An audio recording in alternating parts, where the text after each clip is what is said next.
Allahumma bihaqqi sallallahu ala Muhammad wa bi karamati sallallahu ala Muhammad maziyati sallallahu ala Muhammad la ta'adzibna ya Allah la ta'adzibna ya Allah la ta'adzibna ya Allah fi dunya wal akhirah. Allahumma mu'jizati jami'il anbiya khususnya mu'jizati Nabi Muhammad sallallahu alaihi wasallam wa bi karamati jami'il awliya khususnya bi karamati Syekh Nawawi Tanara khususnya berkati Syekh Abdul Qadir Jilani khususnya berkati Abu Yadimiyati Cidahu khususnya berkati Abu Yadimiyati Cilongok khususnya berkati Abu Ucitul Tusi hasil maqasidana bil khair hasil maqasidana balik muradana bil khair hasil maqasidana wa balik muradana wa muradal hadirin bil khair.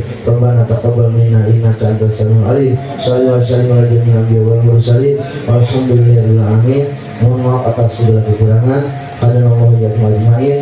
Terakhir, kalau ke rumah ada duit 100.000, bacain selawat hadiah. Diupin pakai selawat sallallahu alaihi Muhammad, sallallahu alaihi Muhammad, sallallahu alaihi Muhammad. Ke duit yang 100.000. Duitnya dilipat ya Bu ya. Habis dilipat, dibungkus pakai kain putih, dijahitin pinggir-pinggirnya. Ya. Terus kita simpan di dompet. Insya Allah selama duit tersebut kalau dipakai pasti akan dilipat.